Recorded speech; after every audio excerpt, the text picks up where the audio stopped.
반갑습니다. 성지준입니다. 유사 이래 최대 규모의 비리 사건이다 라고 평가받는 화천대유 사건이 날이 갈수록 새로운 국면에 접어들고 있습니다. 저는 참 이재명 후보를 보면은 무섭다라는 생각이 들어요.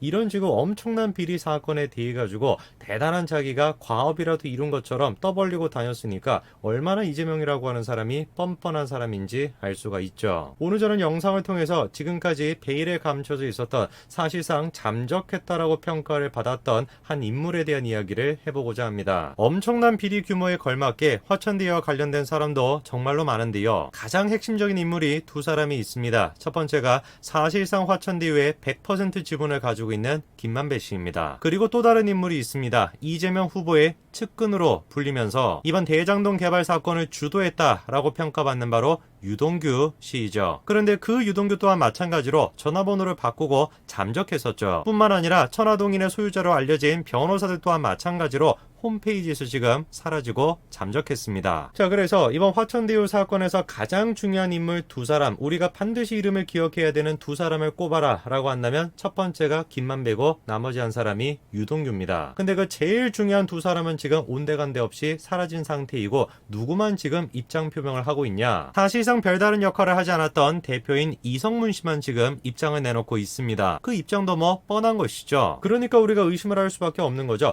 제일 중요한 사람들이 제일 중요한 사안에 대해 가지고 얘기를 지금 안 하고 있는 거예요. 이러면 누구한테 피해가 가는 겁니까? 다른 사람이 아니라 이재명 본인 스스로한테 피해가 가는 겁니다. 그런데 측근이라고 여겨지는 사람들이 이 중요한 사안에 대해 가지고 입을 열고 있지 않은 것이죠. 경찰도 마찬가지입니다. 정작 중요한 사람들은 조사를 안 하고 있고 이성문 대표만 지금 불러다 놓고 조사하고 있죠. 자, 그런데 드디어 침묵을 깨고 유동규가 등장을 했습니다. 이번에 사상 처음으로 언론사와 인터뷰를 한 것인데요. 왜 하필 유동규는 지금까지 잠적하고 있다가 심지어 휴대전화 번호까지도 바꿨었는데 왜 하필이면 지금 등장한 것일까요? 삼초동자도 다 알고 있습니다. 화천대유 사건이 이재명 후보에게 가장 지금 위험한 사안이라는 거 누구나가 다 알고 있습니다. 그런데 이 사안이 처음 터졌을 때 입장 표명을 하지 않고 왜 하필이면 지금 시기에 입장 표명을 하는 것일까요? 왜 지금까지 입장 표명을 하지 않았냐라는 질문에 대해서 다음과 같이 답변합니다. 가장 중요한 것은 팩트 아닌가? 내가 실무를 직접 하지 않았기 때문에 실무를 직접 한 성남도시개발공사에 물어보는 것이 가장 확실한 방법이라 생각했다. 이렇게 얘기합니다. 맞는 말이죠. 대장동 개발을 주도했던 곳이 바로 성남도시개발공사니까 거기다가 물어봐야 되는 게 맞죠. 그런데 거기다가 물어보려면 누구한테 물어봐야 되는 겁니까? 바로 유동규 씨한테 물어봐야 되는 거예요. 아까 제가 말씀드리지 않았습니까?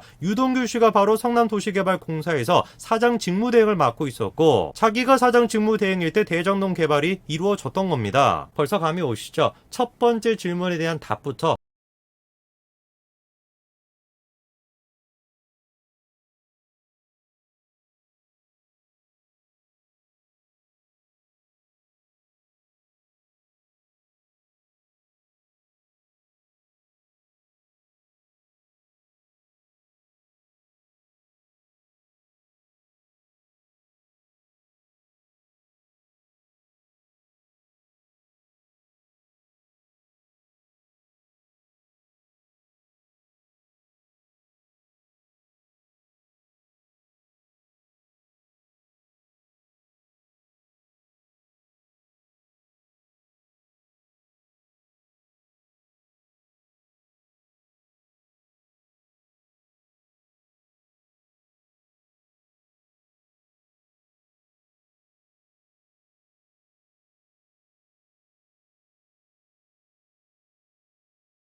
도시개발공사에서 사장 직무대행을 맡고 있었고 자기가 사장 직무대행일 때 대장동 개발이 이루어졌던 겁니다. 벌써 감이 오시죠? 첫 번째 질문에 대한 답부터 벌써 말의 앞뒤가 안 맞는 거예요. 제가 하나하나씩 곱씹어 드리겠습니다. 도대체 유동규라고 하는 사람이 어떤 식으로 변명을 하고 있는지 어떻게 그게 거짓말인 것인지 같이 한번 보시죠. 사실상 대장동의 수익 구조 자체를 유동규 씨가 만든 거 아니냐라는 지적에 대해서 다음과 같이 답변합니다. 누가 임의적으로 정할 수 있는 구조가 아니었다라는 거죠. 그러나 그럼에도 불구하고 유동규 씨가 주도를 했기 때문에 내부 비판이 있지 않았는가라는 반문에 대해서 비판 목소리나 다른 제안을 보고받은 적이 없다 이렇게 얘기합니다. 정말 사실일까요? 유동규 씨가 지금 얘기를 하는 것처럼 자기 혼자 주도할 수 있는 그런 구조가 아니었던 것이고 내부 비판의 목소리 또한 정말로 없었던 것일까요? 제가 기사 한 가지를 보여드리겠습니다. 이 기사는 이재명 후보가 그렇게 욕하고 있는 조선일보 기사가 아니고요. 한겨레 기사입니다. 2012년도에 나왔던 기사죠. 기사에는 뭐라고 나와 있냐? 이재명 시장이 지금까지 반드시 공영개발을 하겠다. 대장동은 반드시 공영개발을 하겠다라고 했는데 갑자기 유 씨라고 하는 인간이 나타나서 대장동 개발 사업에 민간 시행사를 참여시키겠다. 이렇게 얘기했다는 거죠. 그리고 그 부분에 대해서 성남시 관계자가 뭐라고 했다는 겁니까? 유 씨가 제멋대로 발표한 거래요. 대장동 개발은 분명히 공영개발 방식으로 이루어진다는데 변함이 없다. 분명히 이렇게 얘기합니다. 저 유씨가 누굽니까? 바로 유동규 씨를 얘기하는 겁니다. 한겨레 기사가 지금 2012년도에 이미 지적을 했던 겁니다. 분명히 이재명 시장이 됐건 성남시가 됐건 대장동 개발은 공영개발 방식으로 할 것이다. 재차 강조를 했었는데 갑자기 유씨라고 하는 인간이 제멋대로 뭐라고 얘기했다라는 거예요. 민간 시행사를 넣겠다. 이렇게 얘기했다는 거죠. 그리고 그때 당시에 관계자도 분명히 뭐라고 합니까? 민간 기업을 통제할 장치가 필요하다. 민간 기업이 이익을 독식할 수 있다. 분명히 이렇게 얘기했다는 거죠. 근데도 유동규 씨는 뭐라고 합니까? 비판의 목소리나 다른 제안을 보고받은 적이 없다. 이렇게 얘기합니다. 지금까지는 계속 해가지고 잠적하고 있다가 갑자기 등장해가지고 입장 표명을 하고 있는데 입장 표명을 뭘 하겠다라는지 뻔한 거 아닙니까? 거짓말 하겠다라는 거예요. 온 국민들이 지금 보고 있는데 뻔뻔스럽게 거짓말 하겠다는 겁니다. 그리고 또 이렇게 얘기하죠. 10년 뒤에 부동산 상황이 어떨지 어떻게 예측할 수가 있는가? 저 얘기는 누구랑 지금 같은 입장입니까? 이재명 지사가 하는 얘기랑 똑같은 입장이에요. 자기 또한 마찬가지로 부동산을 예측할 능력이 없었다는 거죠. 그런데 정작 이재명 지사가 2013년도에는 뭐라고 써놨습니까? 대장동 용도 변경만 하면은 수백 수천억의 개발 이익이 생긴다. 분명히 자기가 이렇게 써놨죠. 대장동 개발은 판교의 금싸라기 땅이었던 것이고 그거를 누구보다도 잘 알고 있었기 때문에 이재명이 자신의 업적을 과시하기 위해 가지고 수백억 수천억의 이익이 생긴다. 그런 얘기를 써놨던 겁니다. 그리고 성남시 관계자도 뭐라고 합니까? 이미 배당금이 나와 있지 않냐? 어떻게 배당금이 나올 수가 있냐? 예측이 가능하기 때문에 배당 금액이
똑같은 입장이에요. 자기 또한 마찬가지로 부동산을 예측할 능력이 없었다는 거죠. 그런데 정작 이재명 지사가 2013년도에는 뭐라고 써놨습니까? 대장동 용도 변경만 하면은 수백 수천억의 개발 이익이 생긴다. 분명히 자기가 이렇게 써놨죠. 대장동 개발은 판교의 금싸라기 땅이었던 것이고 그거를 누구보다도 잘 알고 있었기 때문에 이재명이 자신의 업적을 과시하기 위해 가지고 수백억 수천억의 이익이 생긴다. 그런 얘기를 써놨던 겁니다. 그리고 성남시 관계자도 뭐라고 합니까? 이미 배당금이 나와 있지 않냐? 어떻게 배당금이 나올 수가 있냐? 예측이 가능하기 때문에 배당 금액이 나와 있다는 거죠. 왜 유동규가 됐건 이재명이 됐건 계속해가지고 부동산 가격을 예측할 수가 없다. 이 주장을 지금 되풀이하고 있냐? 이유가 있습니다. 화천대유가 그렇게나 많은 이익을 거둬들일 수 있었던 이유, 그게 뭐라는 거예요? 집값이 폭등했기 때문이라는 거죠. 부동산 가격이 올라서 그런 것인데 부동산 가격이 오를지 어떻게 예측할 수 있었는가? 이 말을 하고 싶어가지고 저 얘기를 하는 겁니다. 그런데 이미 제가 예측할 수 있었다라고 말씀을 드렸고 그것뿐만 아니라 부동산 측면에서 보더라도 화천대유는 문제가 됩니다. 자, 이게 지금 대장동에서 아파트 부지 12개를 보여주는 것인데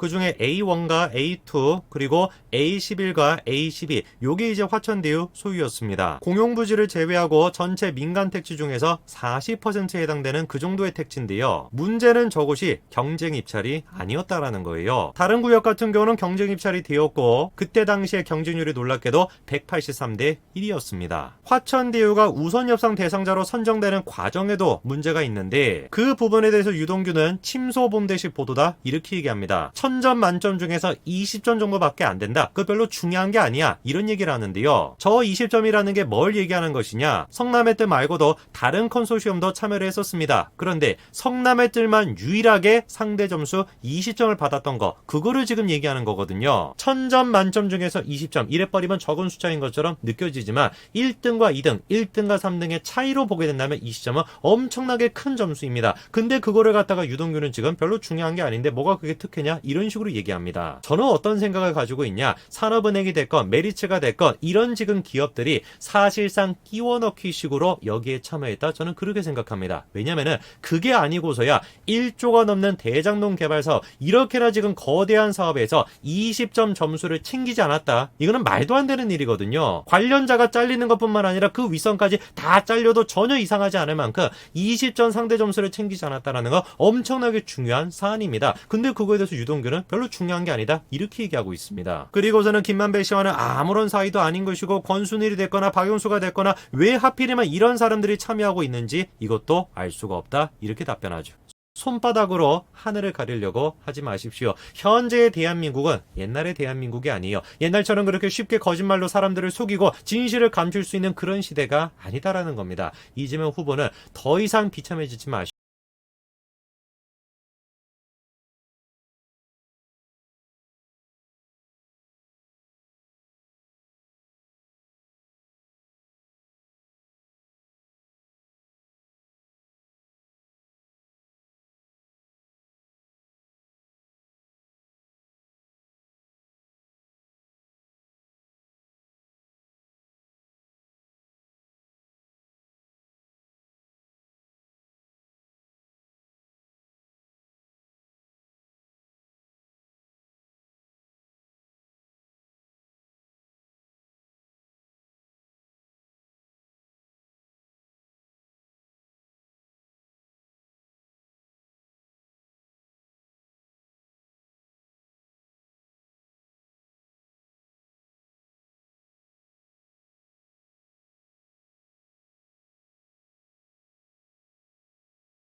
점이라는 게 뭘 얘기하는 것이냐? 성남의 뜰 말고도 다른 컨소시엄도 참여를 했었습니다. 그런데 성남의 뜰만 유일하게 상대 점수 20점을 받았던 거, 그거를 지금 얘기하는 거거든요. 1000점 만점 중에서 20점, 이래버리면 적은 숫자인 것처럼 느껴지지만 1등과 2등, 1등과 3등의 차이로 보게 된다면 20점은 엄청나게 큰 점수입니다. 근데 그거를 갖다가 유동규는 지금 별로 중요한 게 아닌데 뭐가 그게 특혜냐? 이런 식으로 얘기합니다. 저는 어떤 생각을 가지고 있냐? 산업은행이 됐건 메리츠가 됐건 이런 지금 기업들이 사실상 끼워넣기 식으로 여기에 참여했다. 저는 그렇게 생각합니다. 왜냐면은 그게 아니고서야 1조가 넘는 대장동 개발 사업, 이렇게나 지금 거대한 사업에서 20점 점수를 챙기지 않았다. 이거는 말도 안 되는 일이거든요. 관련자가 잘리는 것뿐만 아니라 그 윗선까지 다 잘려도 전혀 이상하지 않을 만큼 20점 상대 점수를 챙기지 않았다라는 거 엄청나게 중요한 사안입니다. 근데 그거에 대해서 유동규는 별로 중요한 게 아니다. 이렇게 얘기하고 있습니다. 그리고서는 김만배 씨와는 아무런 사이도 아닌 것이고 권순일이 됐거나 박용수가 됐거나 왜 하필이면 이런 사람들이 참여하고 있는지 이것도 알 수가 없다. 이렇게 답변하죠. 손바닥으로 하늘을 가리려고 하지 마십시오.